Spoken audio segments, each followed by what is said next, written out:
interminable train delays went, being stuck on the Manhattan Bridge on a Saturday morning was about as good as one could get. Outside the window of the train, the January sunlight was dappling over the choppy, ice-strewn waves of the East River, tinting the muddy waters a silvery green gold.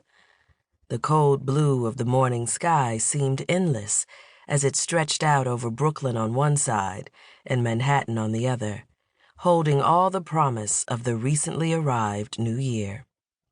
A week before, Likotsi had watched the ball drop from the apartment of a translator she'd met at the UN. As she'd walked home, surrounded by drunken revelers, she'd wondered what it would have been like to kiss Fab at midnight instead.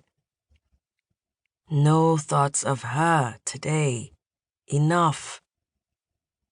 On the Manhattan side of the river, the sharp angles of the skyscrapers were burnished with light, making it seem as if the impossibly tall buildings were sunbathing.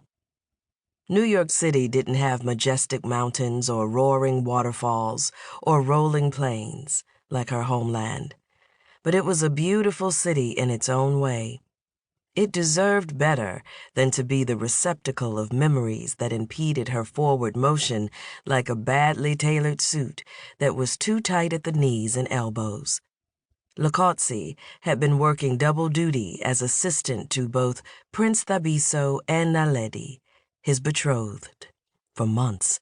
She'd been particularly dedicated to her job for the last 7 months and 3 weeks, happy to work long hours, and not just for the supplemental pay.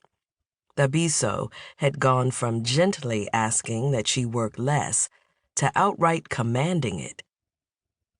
She supposed she had been very focused on keeping their schedules and making sure everything ran like clockwork. The goat that wanders is the goat that gets lost. She hadn't allowed herself to be lost to the pain of stinging rejection, especially over such a fleeting affair. She had focused, stayed on the path of international relocation and American apartment hunting, and making sure that everything in her boss's life was handled before he could think of it. There was a certain comfort in putting someone else's life to order when her own felt uncharacteristically messy. But now she was on vacation.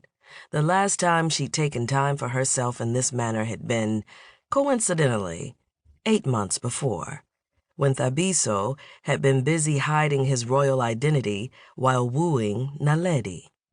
Likotsi had downloaded a dating app and made the error of swiping right on Fabiola C, located 0.3 miles away.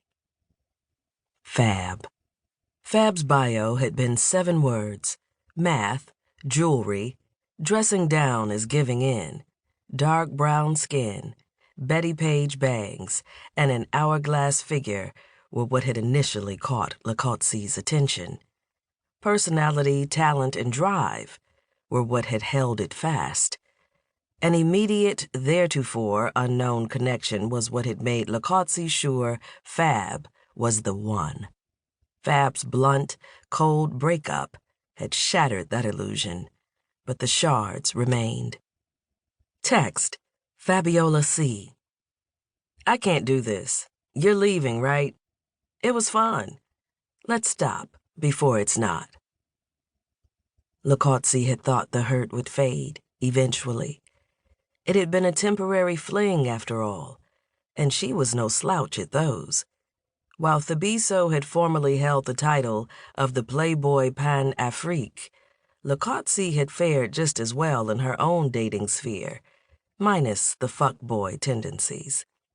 In Thesolo, there were families anxious to settle their daughters with the prince's right hand. And when she traveled, well, women found it hard to resist a sharp suit and a soft smile.